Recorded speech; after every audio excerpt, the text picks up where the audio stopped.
Sobat TV, balik lagi bareng Dita di program Jelajah Indonesia Punya Cerita. Kali ini Dita lagi ada di tempat wisata tematik yang ada di Malang loh. Tempat ini terkenal dengan kerajinannya dan terus tetap berinovasi dan berkreasi. Apalagi kalau bukan Kampung Wisata Kramik Dinoyo. Penasaran? Yuk ikutin terus!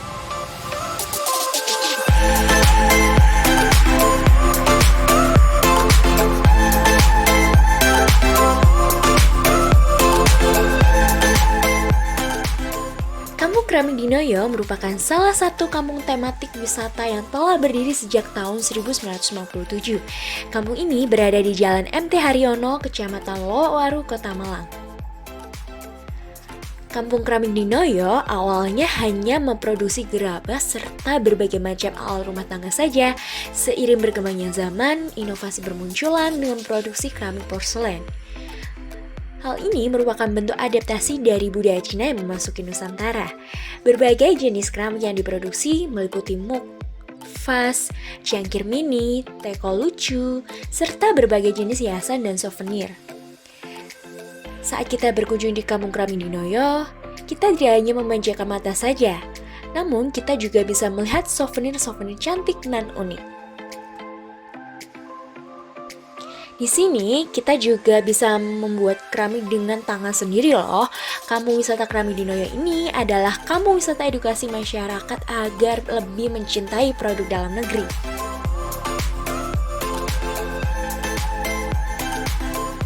Saat ini saya sudah memiliki janji dengan Bapak Samsul yang merupakan Ketua Podarwis Kampung Tematik ini.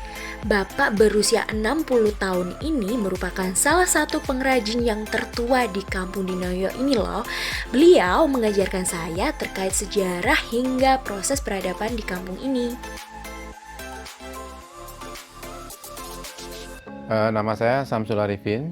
Kebetulan saya sebagai Ketua Podarwis atau Kelompok Sadar Wisata Kampung Wisata Kramik Dinoyo, Kota Malang. Kramik Dinoyo ini bermula dari sentra gerabah. Jadi dulu di sini daerah persawahan, kemudian di antaranya juga kebun tebu. Itu terbukti adanya rel kereta untuk pabrik gula di Kebonagung. Kalau pelopornya dari gerabah, ada Mbah Mun, ada beberapa tokoh yang lain. Kemudian kalau porselen ini tokohnya ya para pendiri unit-unit produksi keramik porselen.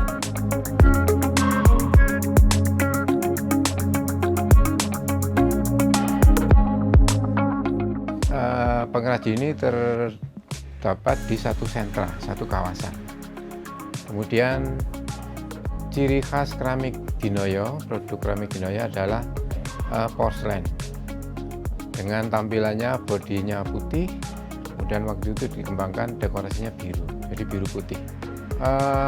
Karena porselen ini kan terbuat dari kaolin, kecenderungan bodinya berwarna putih dengan suhu bakar yang tinggi.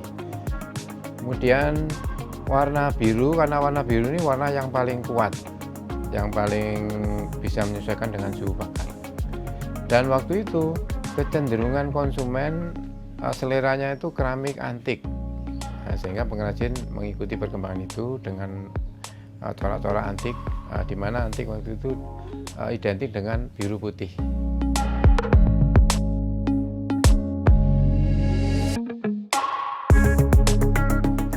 Kira-kira tahun 1998 menyadari bahwa profesi pengrajin ini di keramik, maka kita harus bersama-sama untuk mengembangkan, untuk memajukan.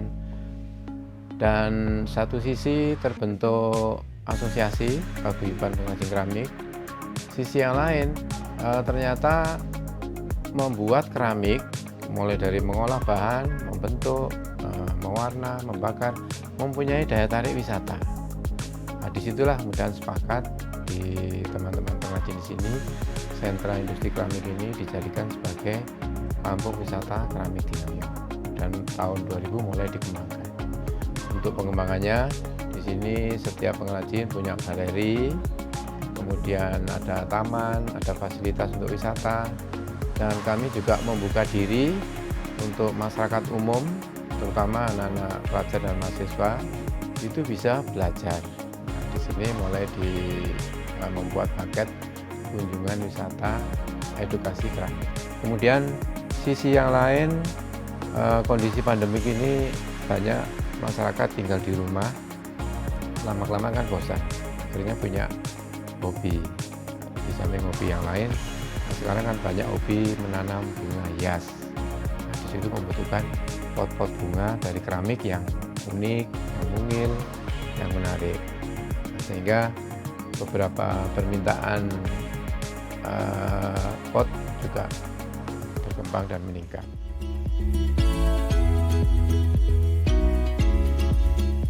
Kembali pada sejarah berdirinya sentra ini, pemerintah atas usulan dari pengrajin supaya didirikan pabrik keramik di Malang, dan tepatnya setelah dibangun di Dinoyo. Pabrik keramik tersebut milik pemerintah daerah Provinsi Jawa Timur. Awalnya banyak memproduksi barang-barang peralatan makan minum, kemudian keramik teknik, alat-alat untuk isolator listrik, dan yang terakhir produk saniter. Di unit-unit yang terbentuk di sentra ini, di pengrajin ini, dulu hasil binaan dari induk keramik itu sendiri. Baik bahan baku maupun pekerjaan sub banyak dikerjakan oleh unit-unit. Tapi yang jelas dari pengrajin yang di home industry ini masih berkembang. Sahabat UB TV, dari Pak Samsul kita tahu bahwa sejarah kampung ini dimulai sejak tahun 1957 dan kini menjadi salah satu kampung penghasil keramik yang banyak diminati oleh masyarakat. Nah, jangan kemana-mana ya, tetap di Jelajah Indonesia Punya Cerita.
Balik lagi di program Jelajah Indonesia Punya Cerita.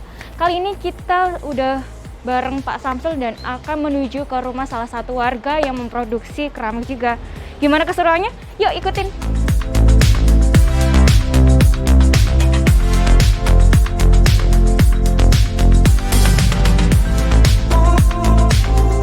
Nah, kita udah ada di salah satu pabrik milik warga di kampung keramik ini, yaitu pabriknya Pak Suharto.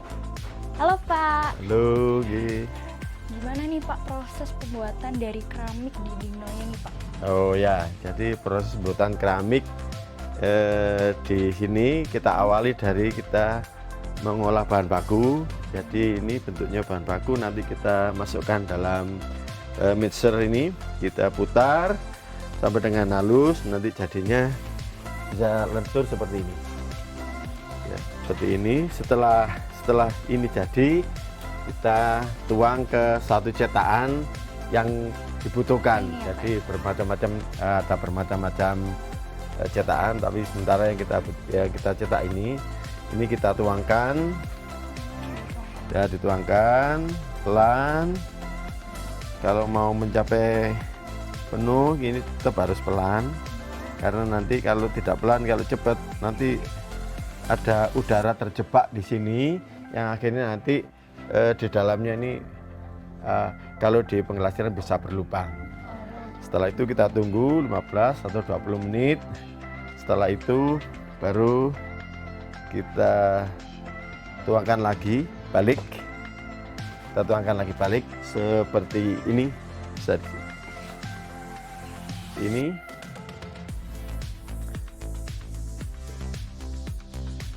seperti ini. Nanti kita tunggu sekitar 20 menit.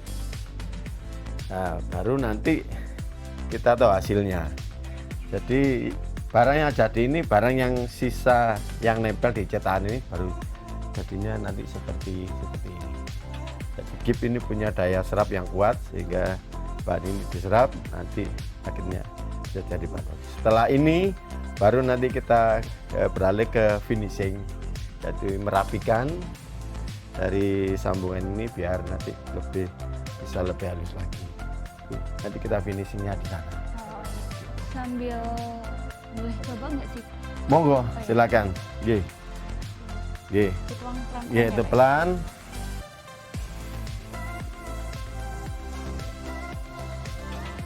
sampai hampir. Ya. Terus. Ya, kalau baru itu baru pelan aja. Segini Pak, coba. Terus sampai mencapai bibir. Terus. Oke, sampun. Kita tunggu ketebalannya, biasanya 5 mili atau sampai 6 mili ketebalannya.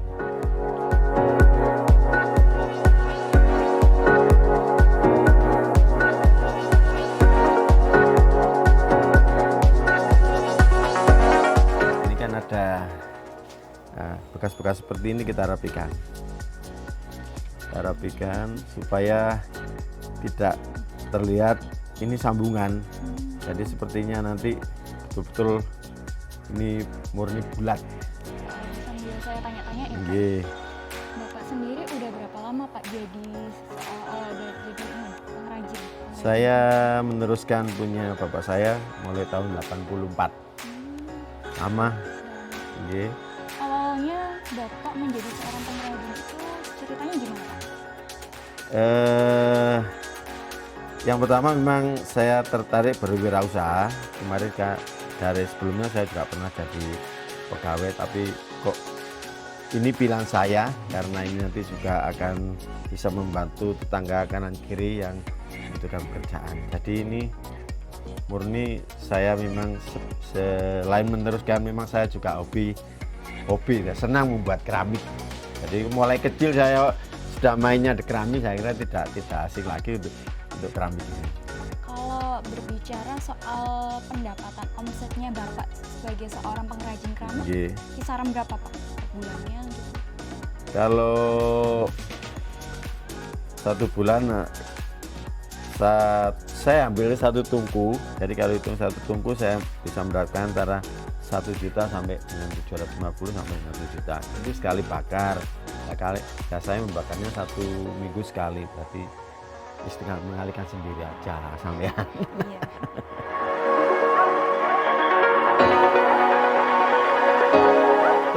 Setelah ini finishing, baru nanti dibersihkan lagi. Itu nanti melalui proses pengglasiran. Jadi pengglasiran untuk menutupi pori-pori seperti ini. Jadi pengglasiran untuk menutupi pori-pori bodi biar bisa halus seperti ini. Setelah masuk posisi pengglasiran nanti masuk di dalam ini tungku bakar. Ini dibakar, ini diisi penuh, dibakar dengan suhu 1150 sampai 1200 dengan tempuh waktu 10 sampai dengan 10 bulan.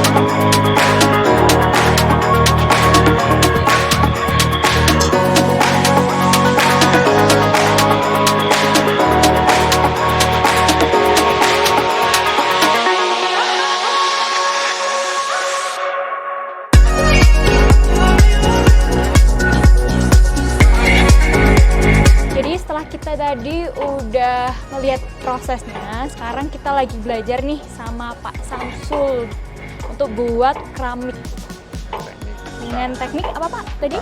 Teknik pita.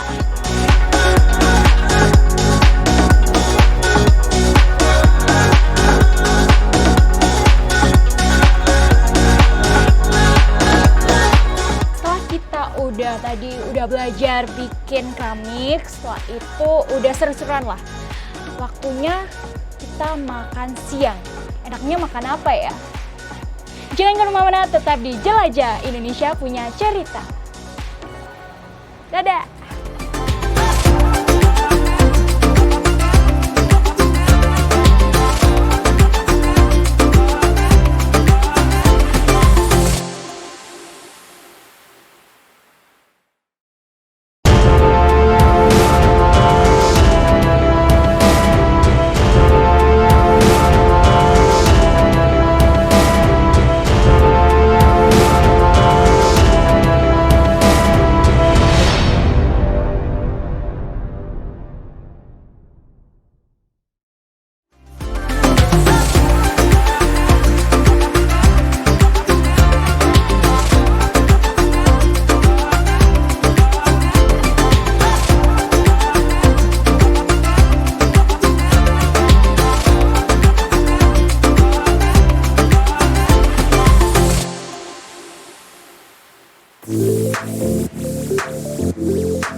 Masih tetap di program Jelajah Indonesia Punya Cerita. Tadi kan kita mau isi perut dulu nih. Nah, kebetulan Dita udah di salah satu tempat makan yang recommended banget buat teman-teman, apalagi khususnya buat mahasiswa, yang ada di Jalan Sido Makmur, namanya Sambal Ulek. Nah, ini ada beberapa menu recommended yang wajib kalian coba nih. Yang pertama ada ayam crispy, yang kedua ada ayam bakar, ada rempelo ati, dan juga ada brokoli goreng. Mari kita coba. Yang pertama, kita coba dulu ayamnya ya, guys.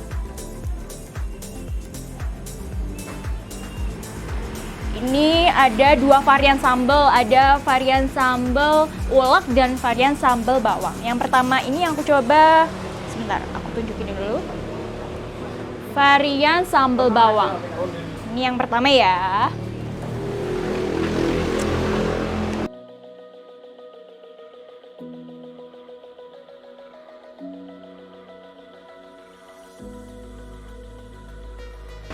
Ayamnya empuk banget. Terus ini crispy-nya kerasa banget dan itu garing banget loh, enak banget. Sekarang kita coba varian menu dari ayam bakar. Di sini ayam bakar ada ayam bakar sama ini namanya tempe bacem. Coba ya.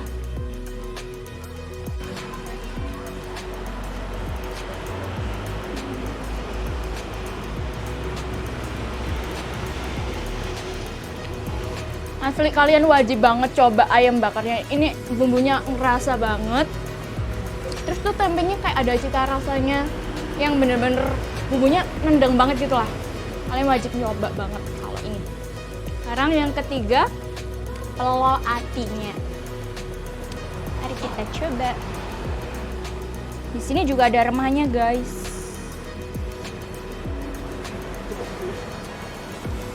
Nah, kita coba sama remahannya.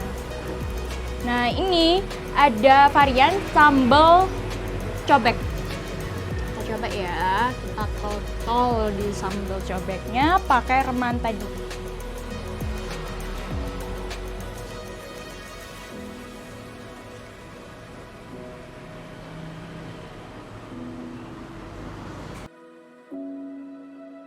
Asli ini perpaduan antara sambal dan pelo atinya the best banget. Selanjutnya kita bakal coba brokoli goreng. Kita kasih sambal cobek.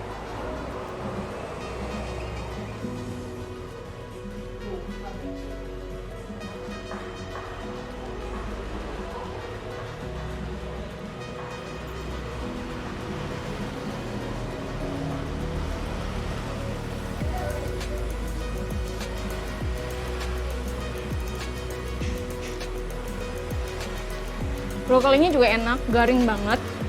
Perpaduan sama sambalnya tuh cocok banget. Terus nih buat teman-teman yang lagi cari makan siang, lagi cari menu-menu lain, fix kalian harus kesini karena di sini makanannya recommended semua dan juga harganya terjangkau. Harganya mulai dari 10.000 sampai dengan 25.000 aja. Jadi teman-teman UB TV harus wajib coba.